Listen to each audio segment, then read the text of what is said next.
Why do I look like a Tony Hawk American Wasteland character? Well, it's because when we were doing our Twilight movie marathon like a year ago, a buddy of mine named Ridley had this shirt and he gave it to me and I thought it was cool. And then today, a friend of mine let me have this Shadow the Hedgehog chain. And I thought the two of these together was one of the most diabolical fits I could put together, so that's why I'm in this ensemble. But it's also like perfectly matching today's video because the vibe is right on the money for crypto bro degeneracy. So the big story today is about the 13-year-old that rugged people with his quant shitcoin. CoffeeZilla posted a video going in depth on it into the nitty gritty. I'm here just to point and laugh at the whole thing. So if you want like actual smart discussion on it, definitely check out Voidzilla for his coverage. Meme coins. Gen Z in particular has gotten interested with one called Gen Z Quant rug pulling a token recently, and well, it kind of went viral for all the wrong reasons. Well, oh, it was nuked. Why is it nuked? No way.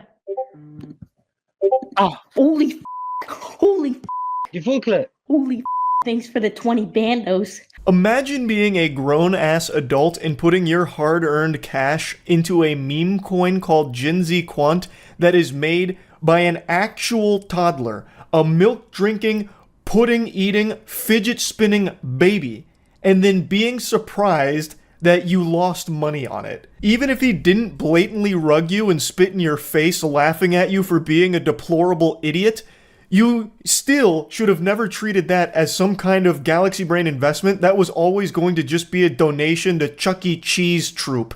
That is the stupidest shit ever. Now, I know crypto's blowing up huge again. Trust me, I'm well aware of that.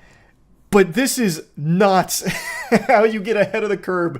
Like, I know FOMO is huge, you know, fear of missing out, so everyone's just putting as much money as they can, throwing all their clams into every shitcoin imaginable, hoping for these moonshots. But this is just a new level. This is turbo moron shit that not even Patrick Starr would recommend. You would have had a better chance of making money if you took $1,000 and just asked a random person on the street to double it for you. It's so incomprehensibly stupid, and it only gets worse, by the way. So look, I don't know. There's so much here, from pretending you aren't selling. Wait, what? he said, wait, Wait, what? I'm so confused. To like, what's going on? To the double middle fingers, you know, to the thanks for the 20 bands. Thanks for the 20 bandos. Now, in total, he made about $30,000 on this coin. He then launched another coin called I'm Sorry, where he rug pulled that for about $10,000, and then launched another coin about his dog, which he also rug pulled for another $10,000. The kid said, you know what's better than scamming dummies once? Twice. And you know what's better than 2 times? 3. This man went for the back-to-back-to-back triple heat scammerooski. And every time people kept putting money into it, and he kept rugging them. He made 50 grand off people putting money into his shitcoins. So he rugged them the first time with Quant. Then you've got all of the investors hitting their whippets and feeling really sorry for themselves. So the kid comes back with the I'm Sorry coin. They're like, okay, maybe this is the redemption arc. I'll put money into this one. Surely it won't happen again. Bang. It happens again. And then fool me once, shame on me. Fool me twice, shame on me. Fool me 3 times, I need to check myself into the Arkham Asylum, a mental institution. I need to be fucking locked up because somehow they went back again. Not just for seconds, for thirds. They bought into another shitcoin from the kid, which he rugged immediately too. He rugged the same people 3 times for a profit of $50,000. Holy shit. This wasn't taking candy from a baby. This was a baby taking candy from you. You can see that all here. Here's his $30,000 rug pull. Then he does the Sorry rug pull for $13,000, I guess. And then finally, his dog Lucy rugs for $11,000. And I got to say, the third time, maybe you could have said the first time, he caught you. The second time, he got you. He said sorry, you thought it was real. The third time, you deserve that one. Actually, if you bought into this, you probably deserved all 3. It's very... it's embarrassing that this is like a popular thing. CoffeeZilla pins the tail on the donkey. You deserve all 3. 100%. It is beyond embarrassing. Being an adult with money and investing in a 13-year-old's meme coin on a fucking service called Pump.Fun, which, by the way, CoffeeZilla brings it up in his video, so I recommend you check that out if you want more insight on it. Pump.Fun is the one that makes all of the money from these, and your odds of actually making money from it are unbelievably low, to the point where you almost have the same odds of just winning the lottery straight up. Like, people go in there with the assumption that, oh, I'm here early, yes, it's probably a scam, but I will be the one that capitalizes off the scam. The data actually suggests, and CoffeeZilla goes over it, that is so rare because you fail to take into account the insider trading. You're not the one that's in on the scam, you are the victim, no matter how much you think you're not.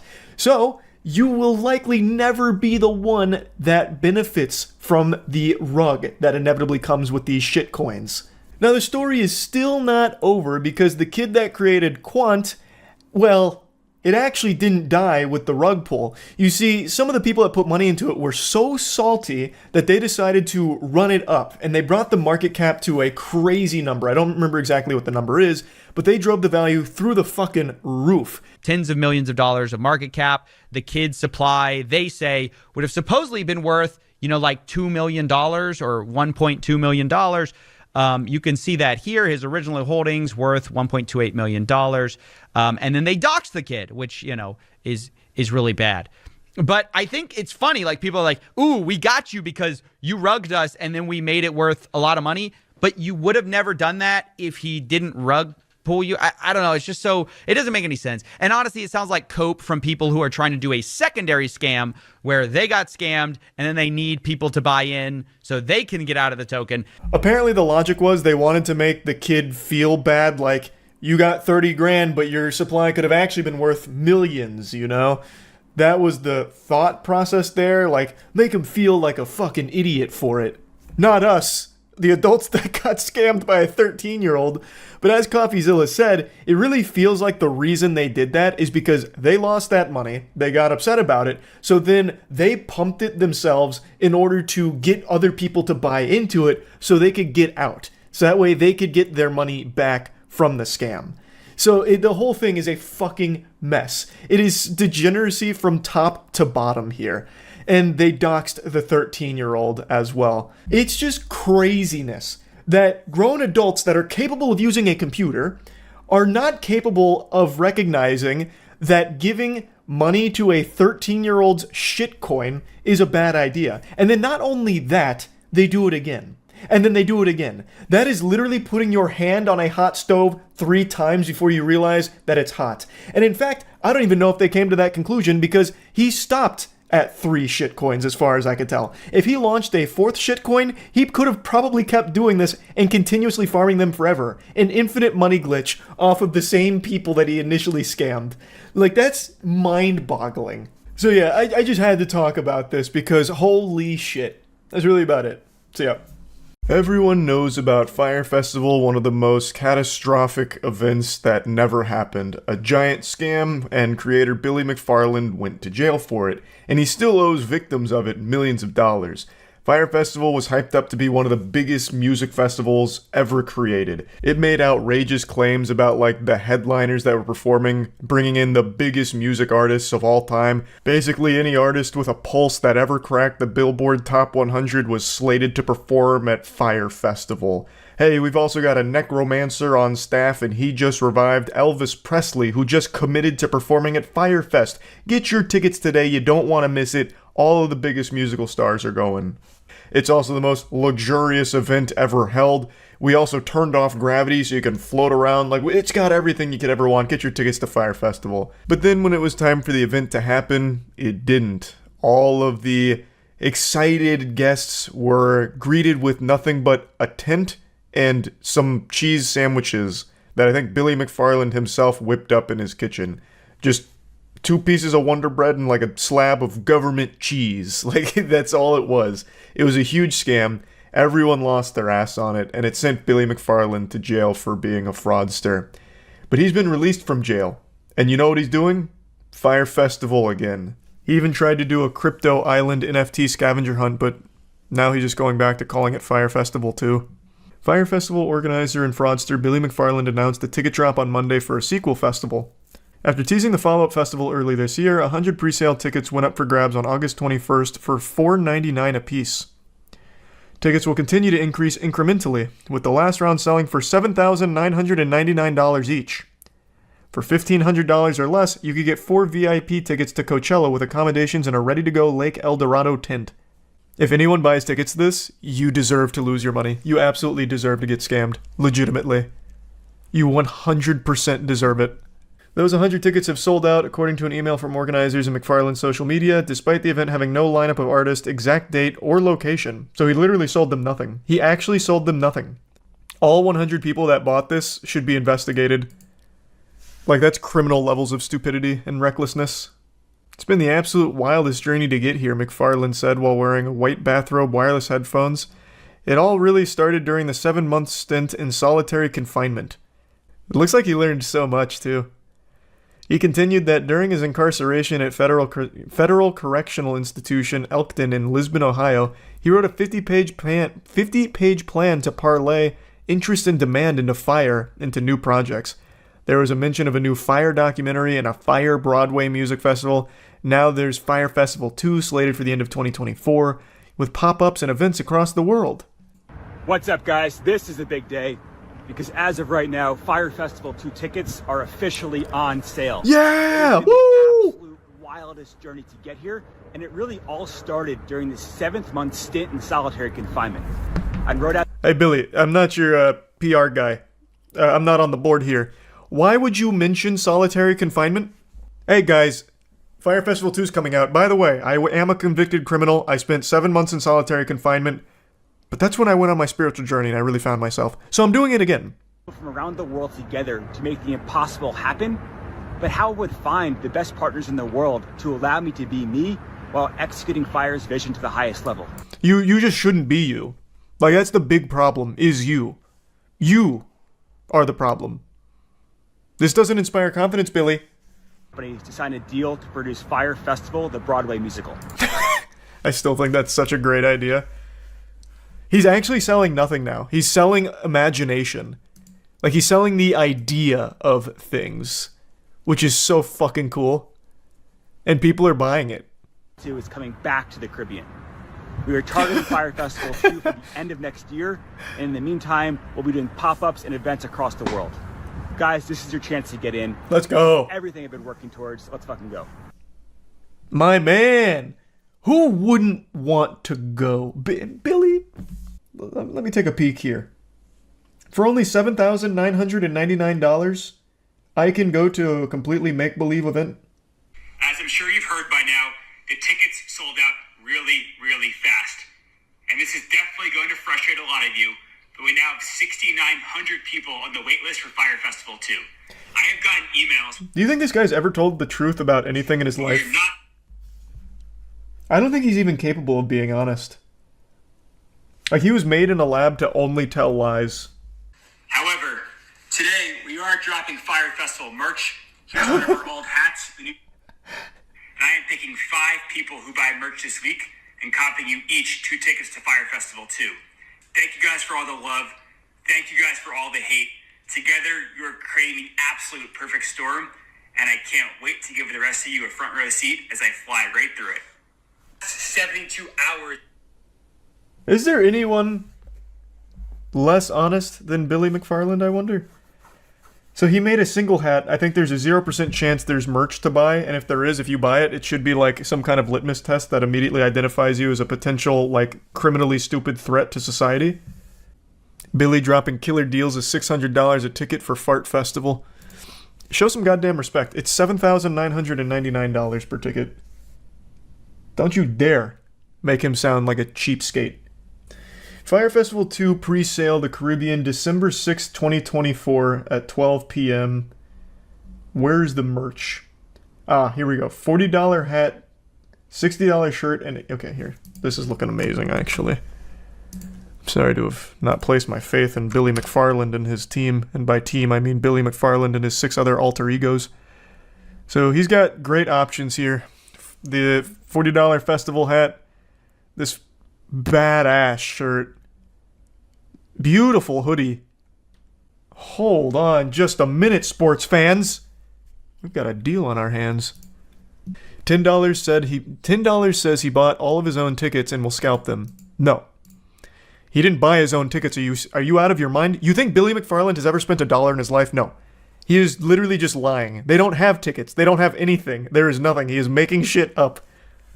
That's all it is. It's imagination. It's SpongeBob and Patrick in their box. That's Billy McFarland's brain. That's his whole life. It's all make-believe. There is nothing real about this. Or him. Did you hear God might be real? Yeah, and his name's Billy McFarland. This guy is making hundreds of thousands of dollars selling nothing. Actually nothing. He has legitimately made so much money selling nothing. Isn't that one guy that made the festival where the only food was some random ass sandwiches? Yeah, among many other things, yes. Fire Festival is still to date probably the most disastrous event ever attempted. Hypothetically, if it was legit, would you buy a ticket? Man, no. Shit, no, I still wouldn't. Absolutely not. I still think DashCon and Tana Mojo's events tie for worst event. I don't know, man. At least with TanaCon, I can't even think of a single positive. At least with DashCon, some people had fun. The ones that were like ejaculating into the pool. That's DashCon, right? Or the ball pit. The ones that were coming in the ball pit. Fire Festival, no one had fun. It was just a scam top to bottom. I decided to look up who's actually buying these tickets and why, and it's pretty much what I expected. It's a lot of people doing it for the meme, and also a lot of people that for some reason are so delusional they think there's a chance that it might happen, and that's worth spending this crazy amount of money on it. But here, this is a couple that proudly is talking about how they spent nearly $550 each to be among the first buyers of Fire Festival 2. And they said, if anything, it'll just be a really cool vacation. Our main concern is that we don't know if big headliners will be willing to, take the risk to be in something so controversial. We're going to stay optimistic, but we're going to expect that there may be some cheese sandwiches. Why? You know what else would be a really cool vacation? Taking a really cool vacation that doesn't cost thousands of dollars that you give to a scammer who's just taking advantage of your stupidity. Like, I know you've seen the footage of the last Fire Festival. What about that screamed really cool vacation? You went to just the middle of nothing and had a tent and a cheese sandwich. What's cool about that? I guess just the bragging right to say that you went to the Fire Festival sequel and still got nothing. So maybe you get like 5 extra likes on your Instagram post whining about it. It's your fault and it's a stupid thought process. No one is going to be headlining Fire Festival 2. I'll tell you right now. There's nothing to be optimistic about. It is not happening. Billy McFarland is a scammer. He is legitimately, evolutionarily designed to just lie, make shit up, and exploit stupid people for money. That's it. There's no chance that this happens this time around. And it's not like while he's been in prison, he's somehow learned how to throw the Fire Festival 2 properly. It's not like he got better connections while in the slammer. So it's going to be even less possible than it was the first time around. Silly Billy still owes $26 million to victims of his first scam and has no actual plan of paying that back. This is a desperate attempt to get a very quick infusion of cash in another imaginary festival to repay the first batch of suckers that bought into it. And let's not forget, this is already the second time since being released from jail that he's cooked up a fucking festival. He tried to do Pirate last time. I made a whole video on that. He tried to do an NFT scavenger hunt island vacation called Pirate, which he has now apparently wiped his ass with. So he's already canceled one of his imaginary events after trying to get money from it, and now he's doing it again with Fire Festival 2, but this time around, for some reason, people like this couple are spending money on it. It's pathetic. It's so fucking pathetic. He's also still considered a fugitive in the Bahamas. Like, no one is going to work with this guy. Absolutely nobody. So how could there even be a single thing to be optimistic about with Fire Festival 2? What you have done is just help a desperate scammer try and repay victims of his scam from the past. At that point, just donate to his GoFundMe, I guess. Why buy his Fire Festival 2 make-believe tickets? Like, it's so ridiculous. It's so ridiculous. So yeah, I just had to talk about this. That's about it. See ya. The words scam and YouTuber go together like peanut butter and jelly. Usually when you see these two words in the same sentence together, it indicates that a YouTuber is the one doing the scamming. But today, I've got a goofy little sad story for you that subverts your expectations more than Game of Thrones Season 8. This turns that narrative on its head, because in today's story, a YouTuber was the victim of a scam and lost about $1 million in pursuit of a dream. This is the story of how a friend of mine named Oompaville was schmeckeldorfed out of 1 million clams by a greasy worm named Jake. Oompaville just posted a beautifully made documentary going over the entire situation, so I highly recommend checking that out for the full story. Basically, Oompaville embarked on a journey to fulfill a dream of starting his own candy company called Sour Boys, and along the way got into bed with a bad demon named Jake, who hosed $1 million out of him in a big, disgusting scam. And this is something that I actually have a close personal connection to, because I was actually very much updated on his company, Sour Boys, over the last year and a half. Last January of 2022, Oompaville talked to me about his candy company, and I was super excited by it. Oompaville was glowing, blushing in the cheeks every time he'd talk about it. It was like he was going to prom every single day when I'd ask about the candy company. And it made me super happy to see that from him. Just a really cool project and venture taken by someone that was very passionate about the product. And I mentioned this in the stream clips I want to show a little bit later, but I'll mention it here too. I'd actually tried the candy, well, me and my friends had all tried the candy by complete accident. It was sent to our P.O. box like 2 years ago or something like that.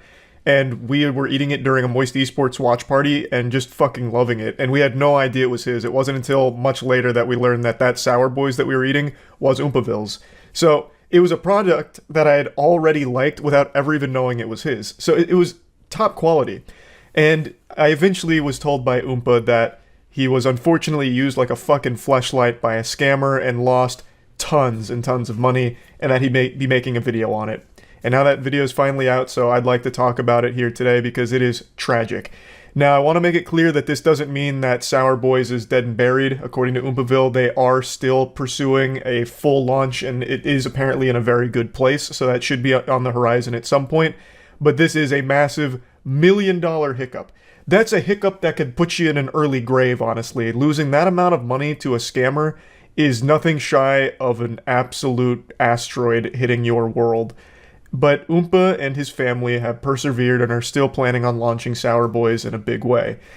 Sour Boys is started by Oompaville, but he has hired like most of his family to do it with him, as well as other people on payroll. So it is a huge undertaking, and God willing, he's not been scammed by his family next. It should come out at some point. But anyway, let me explain what the scam was and how he lost so much money over the course of starting this business. In a nutshell, Oompa launching a candy company. It's actually candy that I had before by accident, like I didn't know it was his. You might remember during our early Moist Esports watch parties, we were all eating a bunch of like sour candy. That was his candy. We didn't know it. Like, it actually slapped. And those were like, I guess, prototypes that he did like a promotional for that we got. And fast forward over the last year and a half or so, I don't remember how long it's been now, but he's been trying to launch that candy company in a bigger way, so he's upped the production, got a warehouse, and he got a big machine in order to really be able to pump out volume and scale. Turns out the person who supposedly built the machine and shipped him the machine was a giant fucking scammer who also happened to be a friend of his. Not like a best friend, but a close enough friend where it would be the ultimate betrayal to even consider a scam. So basically, the machine that he bought under the assumption that it was built by his friend, serviced by his friend's friend, was all a complete lie. What it was he bought the machine from China and upcharged Oompa like fucking 3 or 4x what it was actually valued at. So in total, he's out $1 million, Would have been more too. He was supposed to send an additional like 70 grand to the scammer, but he had like a come to Jesus moment about it being fishy. And yeah, he is still planning on launching the candy company. He says it's in a good spot, but he did lose $1 million over the course of this journey because of that scammer. That was his friend. When you watch the video, I think it becomes pretty clear how anyone would have fallen for this. Like, there was so much communication. The person was, for the most part, reputable. It was a friend, trustworthy, so you always give them the benefit of the doubt in the first place. Oompa bent over backwards to pay wages and accommodate in order to get everything, situated, getting everything serviced, having a maintenance team, doing pretty much everything by the book. But it just turns out it was all a complete fucking lie. Even if it wasn't a scam, he'd be at $1 million. Yeah, but he'd have a company to show for it. Right now, he still has to keep building in order to get that ready. He says he is close and it's in a good spot, but that $1 million, assuming it didn't go to a scammer, would have helped launch the company and they would have already been in production. Well, and also, another thing that I think is worth mentioning, the machine that he did get that came from China that he was told was built by his friend and all them, the machine was quoted on the receipt as $143,000. Meanwhile, Oompa paid like 700 grand. So he also wouldn't have been out $1 million and he would have also been in production by now. Even if it was your friend, wouldn't you look up how much the machine may be going for? Well, he wasn't buying a pre-built machine. The whole reason that he was going to his friend for this was to produce that machine, to make that machine. It wasn't supposed to be like a pre-built machine. So where would you even go to get information on that or see other competitive quotes when this is supposed to be like basically a bespoke deal here?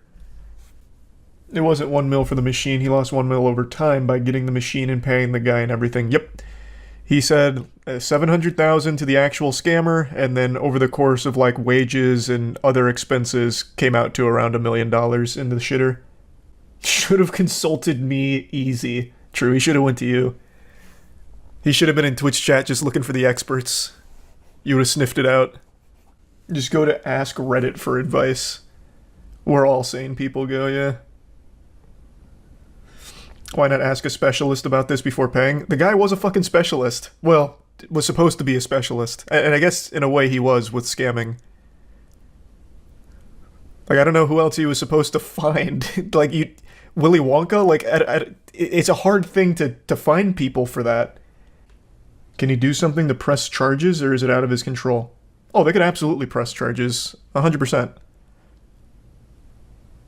Now, I don't know how hard they're going to go on that, but yeah, you can't just scam someone out of $700,000 for labor you didn't do and a completely false pretense on the whole situation, yeah. They could absolutely sue, and should sue. Can't sue if you can't be served. That's true. You gotta be real elusive. Just hide in the shadows and wear a disguise like glasses and a mustache. That's kind of the general overview of what happened. Again, just to give you the bullet points. Oompaville wanting to start the candy company, eventually realizing that if he wants to scale and keep things interesting, they're going to need to produce the candy themselves. Thus, they're going to need an actual machine. Thus, they're going to need an industrial engineer who knows what they're doing and can make the machine for them. He finds Jake. He hires Jake. He pays Jake up to $700,000 under the assumption that he is making this machine himself, specifically for the purpose of the Sour Boys candy production. With tons and tons of delays and a lot of very odd circumstances and things that happen throughout this multiple year venture, he learns that the machine that he eventually does get from Jake's shop is not a machine that Jake or anyone that works for Jake built. It was a machine that Jake purchased from China for $140,000 and was sold to Oompaville for significantly more than $140,000. And since Jake and no one on his team built it, no one knew how to really service this machine. So when eventually Oompaville did have someone that knew Jake come out to help, that person, his name is Will, did not know how to actually work on the machine. Thus, they were at a complete standstill. It was gridlocked. There wasn't a whole lot to be done. They realized then, when Will got there, that they never built that machine. That machine was purchased from China, and everything Jake had been saying, everything Jake had claimed that he was doing was all a blatant lie at the expense of Oompaville's financial security. $1 million over the course of a few years, and He does still have a machine, but has to retrofit that machine now, completely change it around in order to actually work for the candy that he is producing. That's kind of the whole situation in a nutshell. There's a lot more moving parts in between there. He went in with both feet. He fucking cannonballed into the big business pool here. In the video, he talks about how he had a brief time of homelessness because he put like so much into this. He was like living out of the warehouse. It's a very like actually concerning story, but Oompa tells it with a smile on his face. But hearing that, I'm like, Jesus Christ, that was like reckless and scary. But you know, things are working out, kind of, though it would have been a lot smoother had he never met Jake and instead found a different engineer. But, you know, that's water under the bridge now. Hopefully Jake will face real punishment for this scam. This is not something that's like, you know, like, oh, that's what a goofball, Jake, you got us. Darn. This is absolutely a needs to be in jail, long prison sentence type of situation for this guy.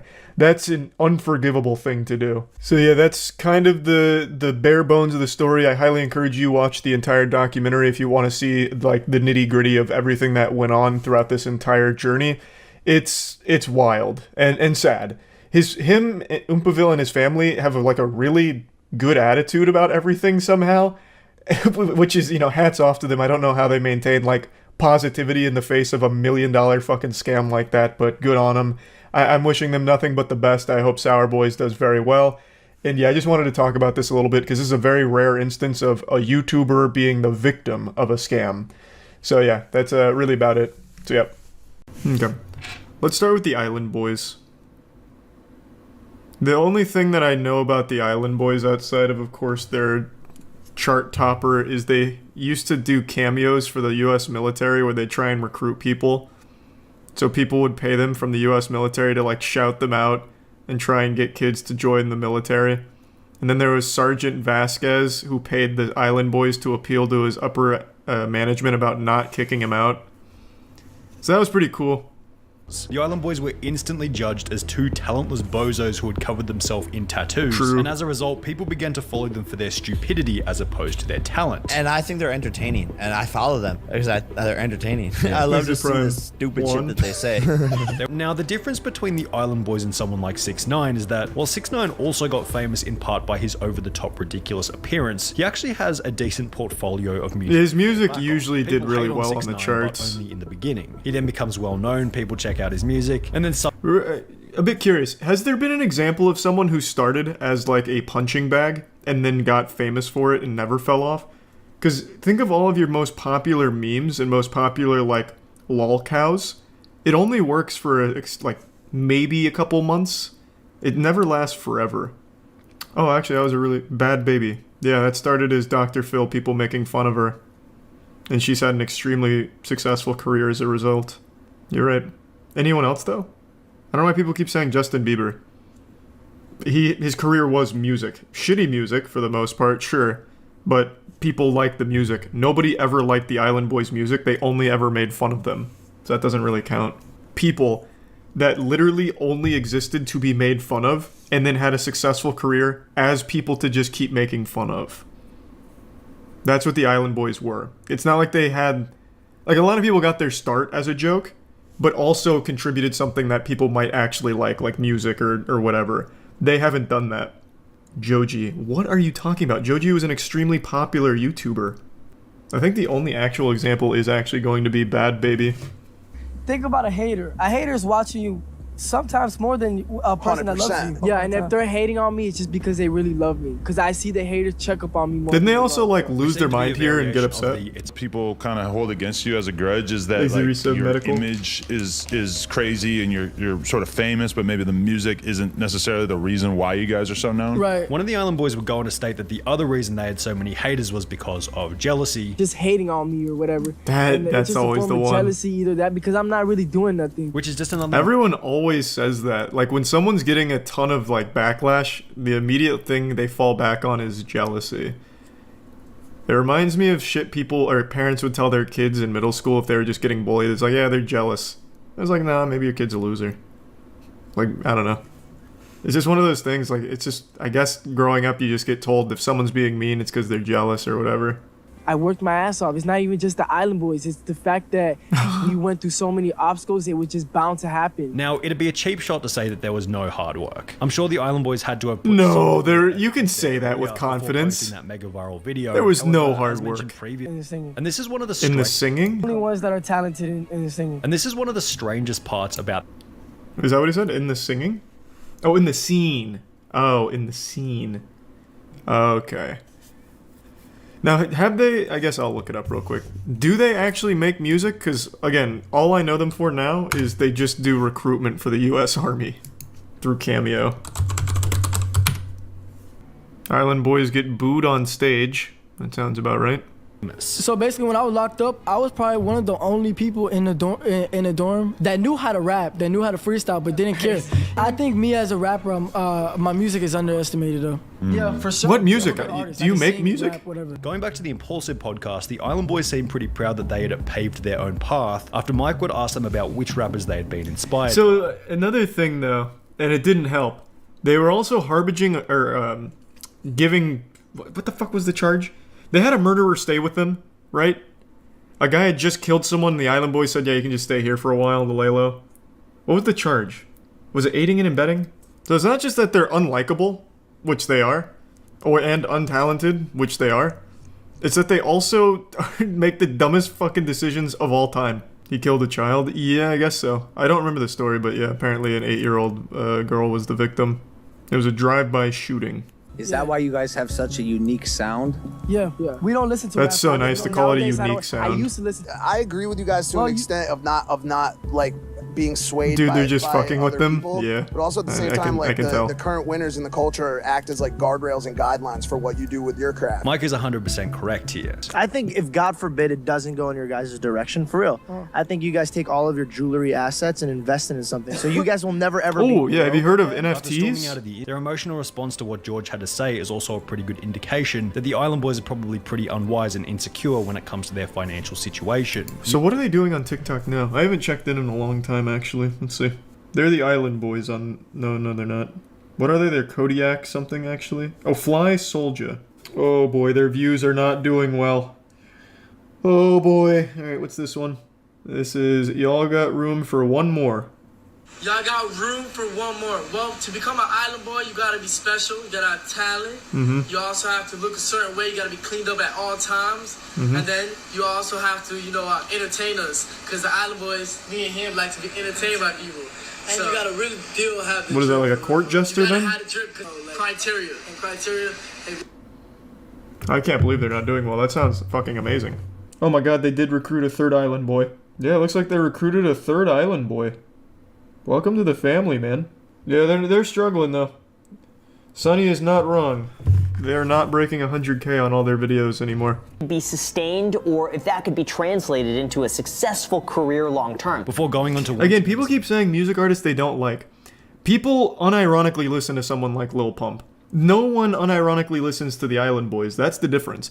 Lil Pump was a joke. People made fun of him, but then he kept making music that some people liked.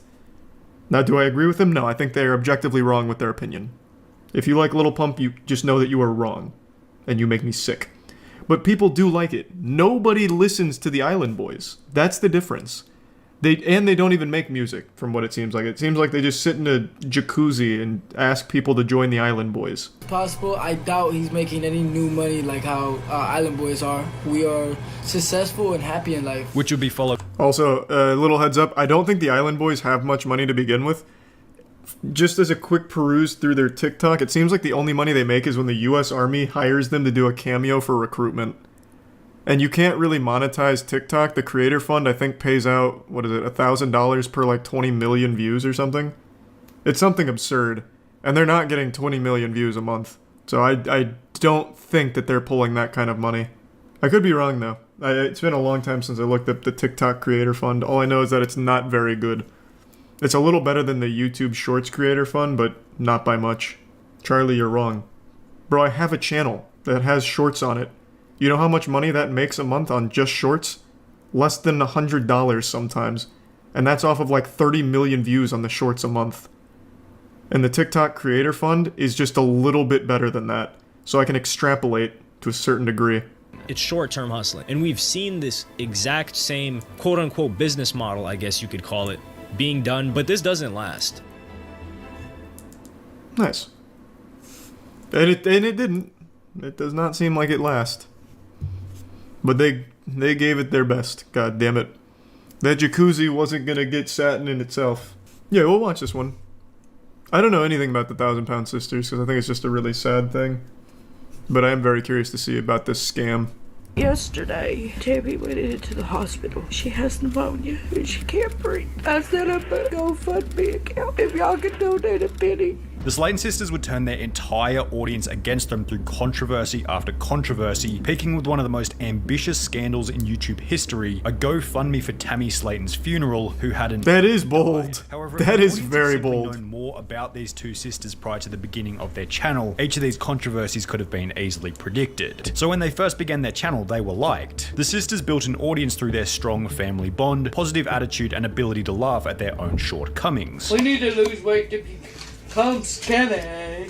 We don't care if you don't like us, we're fat and we love it. They weren't exactly the sharpest tools in the I've show. never heard them speak. They sound like the Kanker sisters. I'm fat. And the fact that they were kind of doing YouTube for themselves. It didn't seem like they were trying to impress anyone. Love when a girl isn't afraid to be herself. I applaud you. Thanks, you said Finally, a gamer real clown. person doing a review. Love it. Keep them coming. However, when examining the video's thumbnail and dislike ratio, it was pretty obvious that it had gone viral as a result of people watching to laugh at their physical appearances. So does mine.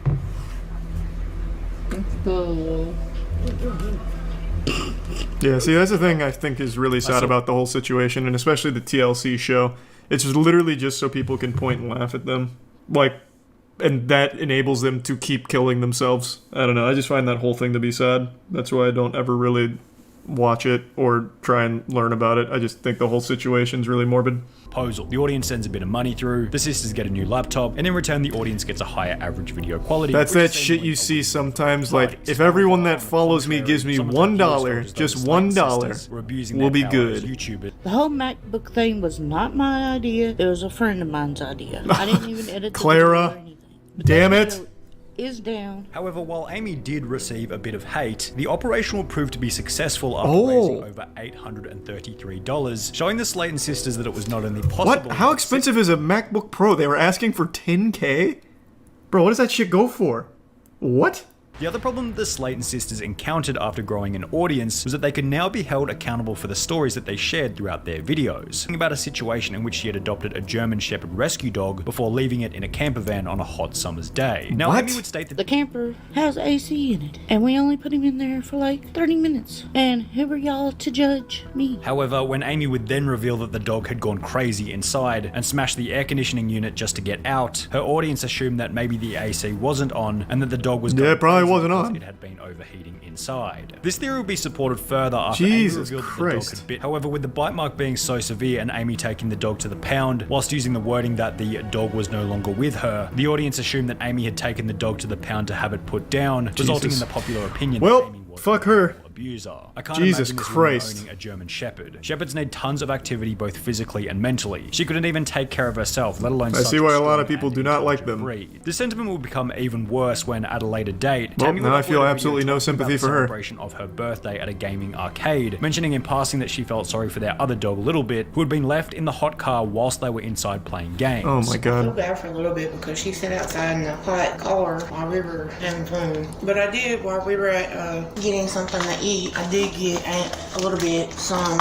ice water. So I thought about her, at least. Amy said I was going to get her some water. Wow. What a selfish, disgusting bunch of people these three are. Poor What an little dog. absolute I'm piece of surprised shit. Littlebit is still. Amy would find herself in yet another controversy after going on a date with a 19-year-old autistic kid at a local McDonald's. Y'all know that I had the worst night ever Friday, and it was a horrible night. It started off good. We met each other. Well, it wasn't the first time we met. Don't think that.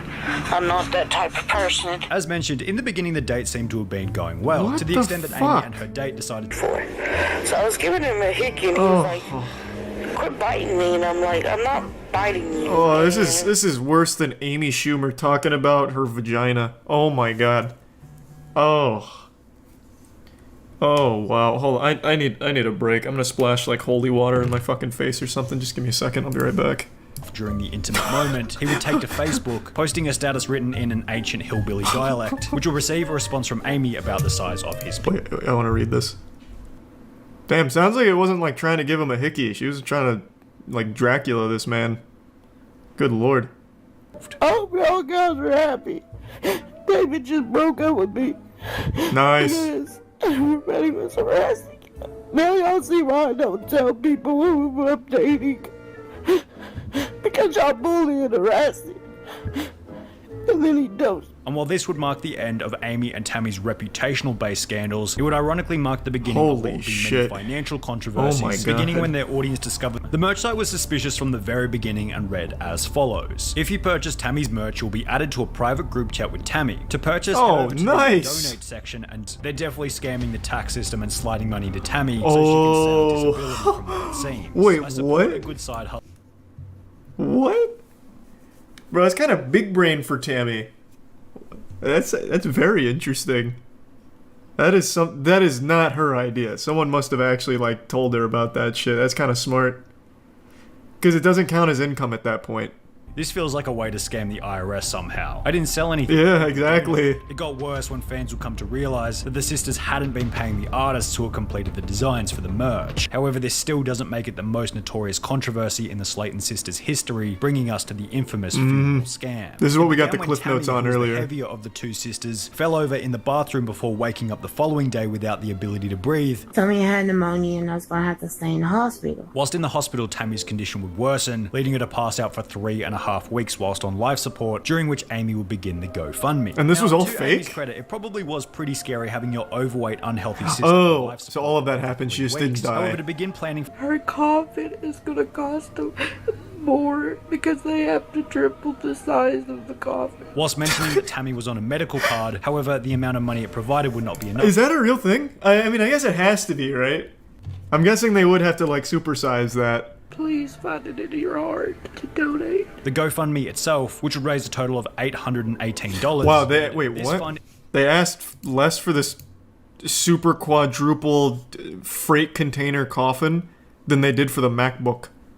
They had $10K for a MacBook and $1,500 for a super coffin. Clarify that. Or I'm going to take it up to the funeral home where it can build interest. Or probably will take it to the funeral home and let it build What? interest. So if something does happen... Alright, someone more knowledgeable than me. Can you do that? You can just put money into a funeral home like a bank and it'll gain interest? What? I'm investing in the funeral stock. So that's not a real thing. I can't believe it. You telling me I can't invest in funeral homes? So when it was confirmed that there was no funeral, a new question had been created. Where had the money gone? I gave it to my mother, who paid bills. However, when her audience would ask her to prove it, she'd state that it was her mother's responsibility to provide the receipts. My mom is trying to find the receipts. I know I've been wrong. I should not throw I'll check it out, receipts man. away. But in my Let's see head, some I piece- wasn't best boy. thinking, well, these receipts may come to bite me in the ass. You know, I wasn't thinking that.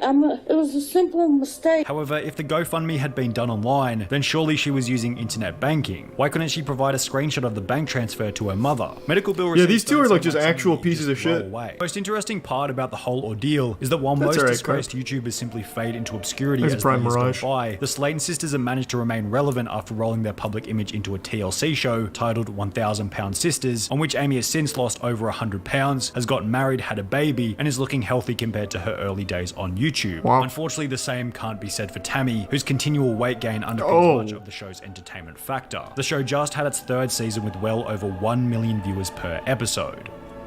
Wow. Whoa. I didn't expect that ending. That kind of caught me off guard. Jesus Christ. Well, yeah, I don't feel as bad for them now after learning about them, like, killing dogs, basically. Neglecting them, putting them in hot cars. So it's hard to find sympathy for where they're at right now. And the scamming, of course. But the dog thing in particular made me very sad. Today I wanted to finally clear the air about exactly what accounts I have across what platforms, because I keep getting emails about me doing like YouTube giveaways or some shit that are scams, or asking for money on Instagram, or asking for nudes on Twitter and shit like that. So I want to make sure everyone knows those accounts aren't me, and you probably shouldn't be giving away your titty pictures and micro dick pictures to random accounts that pretend to be my account on those platforms, or giving your credit card information or your mom's credit card information away to accounts that pretend that they're mine. So let's go ahead and show you all of my accounts so we can, finally put that to bed. And before we get into that, I'd like to thank today's sponsor, Long Hair. I'm still not fucking cutting it. It's not a phase, though I do recognize that it's getting to that length where it looks like I jot down Pierce the Veil lyrics into a dark diary every night before bed. But I'm still letting it grow. It's gonna grow for a while. I'm gonna let it ride. See how it looks. So let's start with YouTube. The only YouTube account I have is this one right here, the one that you are on jerking off to right now. This is my only YouTube account. One thing I get in emails is that I'm doing fake giveaways, and they'll send me a screenshot, and it's a very blatant scam. It's like, hey, Stinkmeister, I've chosen your special smell to enter my $100 Amazon gift card giveaway. Click here for more information. Obviously a scam. I shouldn't even have to tell you that's a scam, but some people, I guess if they're new to the internet, I suppose, wouldn't know it's a scam. And the dead giveaway is that the account name isn't even my account name. It looks kind of similar, but it has some very clear spelling differences. And another dead giveaway is anyone using the YouTube messaging system in 2019. Are you fucking kidding me? Are you a caveman? You still have a fucking troglodyte using the YouTube messaging system? Stop. You asking to get scammed by using that primitive messaging system. It's horrible. So I would never use the fucking YouTube Messenger. That should just be an immediate red flag if you get a message from me on YouTube. It's not from me. I'll tell you that right now. On Twitter, this is my only Twitter account, Moistcr1tikal. There's actually quite a few fake accounts on Twitter, I noticed. There's one that's like PenguinZ0, there's Critical, and then different variations of those two. Those aren't mine. And it should be pretty clear that they're not mine because of the shit that they post on it. They post like excerpts or quotes from videos I've made. Why would I do that? Why would I post my own quotes or excerpts from my video on my shit? I'm not some type of loser narcissist posting my own memes from my own content. That's so fucking low.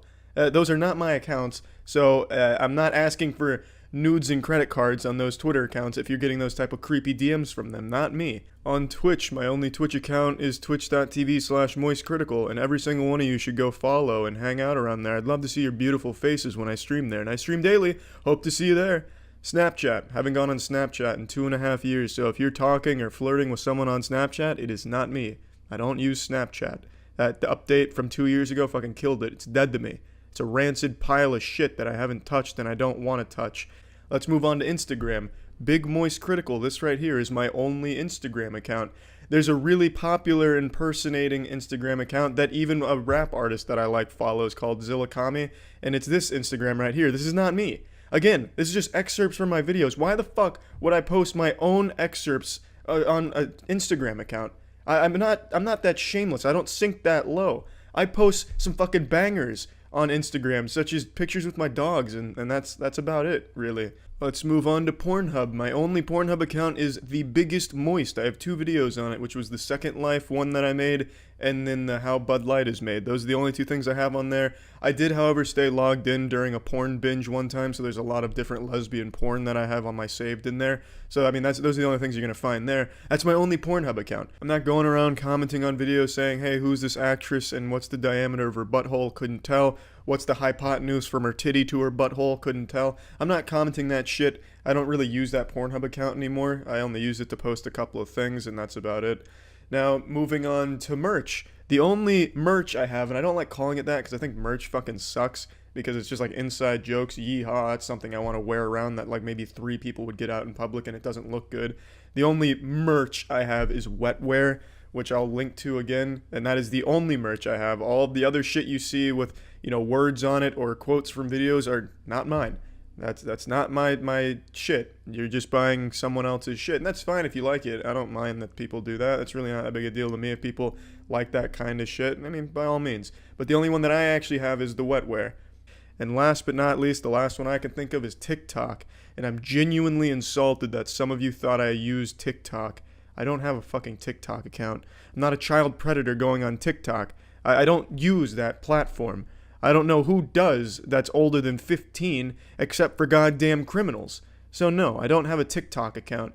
It's not me that's flexing my chocolate starfish in a TikTok video set to some fucking pop song. I don't use it. I don't go on TikTok. So I hope all of you have now learned what accounts I have and do not have. Do with that information what you will. You can go follow me on all that shit if you'd like or not. I'm not your dad. I'm not going to hold you hostage to go follow me on twitch.tv/moistcritical, though you should. So don't get scammed. Don't fall for like gift card giveaways or asking for weird shit in DMs. Now you know what accounts I have, so please don't fall for that kind of shit anymore, because it's goddamn dangerous on the internet. And not just with people impersonating me. I'm a fucking Z-list internet loser, and there's a lot of other big ones out there. I know Mr. Beast had quite a few that were scamming his people, so just be careful. Do a little research first, see where the shit's coming from, and don't fall victim to some type of shit like that. Be careful. And thanks everyone. My hair's going to keep growing long. I'm not going to cut it yet, and I hope you know that. So yeah. I'm not sure how many of you know about this, but there's a huge scam going on YouTube right now where people are getting tricked into deleting their own accounts. And they're not like small accounts or anything. I'm talking accounts with millions of subscribers.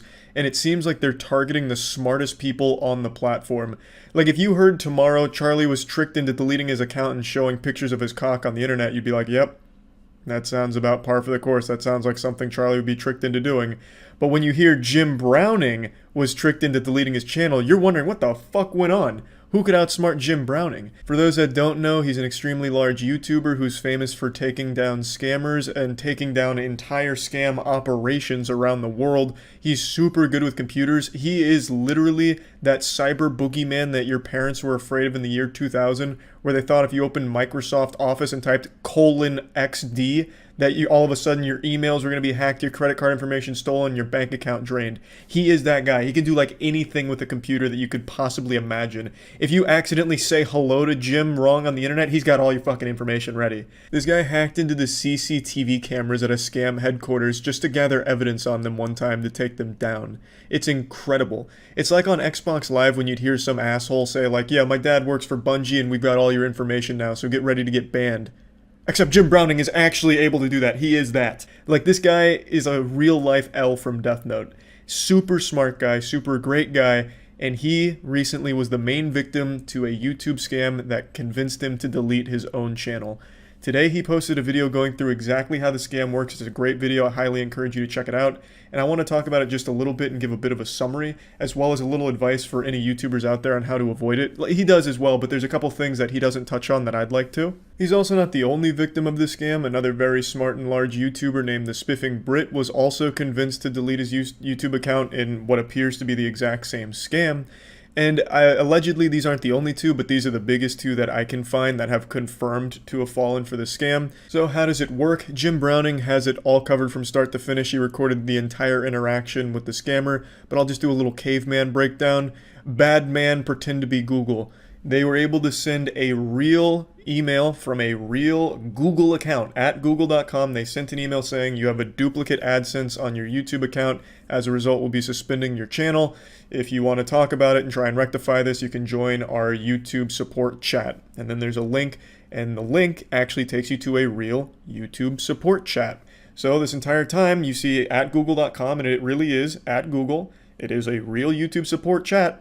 So there's nothing too suspicious about that, and that is a real error that happens on the platform, I imagine, with duplicate AdSense accounts. So all of those check the boxes of, might be legit. So upon joining the YouTube support, they walk you through how to fix the problem, though there is something Jim Browning points out. When you're in the YouTube support page, there is a discrepancy with the email that you're talking to. It's at creatorpartners.com, which isn't right. That is the wrong email, but by this point you're already convinced that this is really YouTube support. So, as he mentioned, he wasn't paying enough attention to it and didn't think anything of it. And I imagine it's the same for the Spiffing Brit. So after talking with them, they walk you through the steps on how to fix it, which is moving your channel, the one with 3.3 million subscribers in Jim Browning's case, to a blank channel that they have you create, saying, we're going to take this channel and move it here, and this is going to fix the AdSense problem. Well, in doing that, you have to, in the move, delete the original channel. So you end up deleting that channel, and now you're left with just a blank channel. Now, this isn't the goal of the scammer. Once you get to that step, what they want you to do next is fill out a forum so that way they can access your original account. And this is where Jim Browning's, all of his sirens were going off, and we entered DEFCON alert where he realized it really was a scam. In that forum, they ask you for some really odd information that no company would ever ask for, which is stuff like your password. So that is the biggest tip.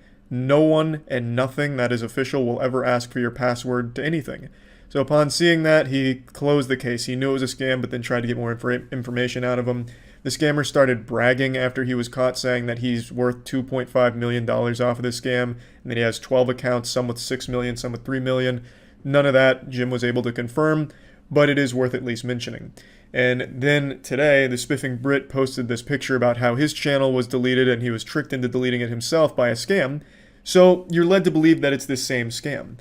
Now, I don't know how far the Spiffing Brit has gone, if he actually did fill out that form and give away his password, which I would be very surprised if he did. I don't think he did that. I'm sure he noticed it was a scam at that same point, but by then, your goose is already cooked. You've deleted your channel, and now you're left with nothing except at the mercy of YouTube, who does have the capability to reinstate channels. Jim Browning is fully back online. Everything's back and running. He's got all his videos back. Everything's as it was before this scam even happened.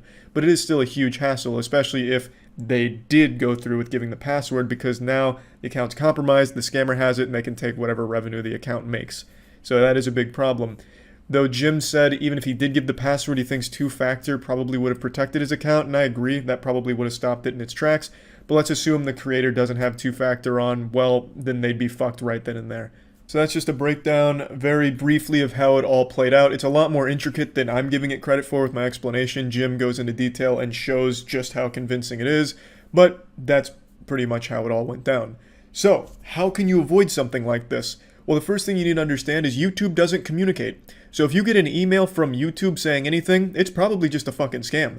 I've been on this platform for 15 years. Do you know how many emails I've received from YouTube? Almost fucking none. I can count them on one hand, probably. I just don't get YouTube emails for anything, and I imagine that's the case for most people on YouTube.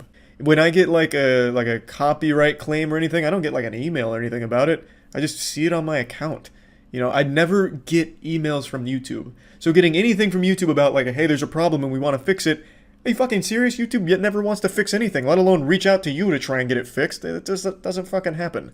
So that should immediately be the biggest red flag, is getting contact from Google or YouTube. The only time I have contact with YouTube or Google is through my partner manager, or anyone I know at the company, you know? DMs or emails of people that I personally know at the company, never from YouTube or Google itself. So that just doesn't seem to happen to anyone.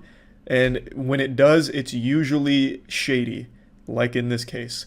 So that's my biggest piece of advice. And then the other big thing is, don't just trust the domain blindly. As Jim points out towards the end of the video, it seems like anyone can send an email from a real @Google domain without actually being representative of Google.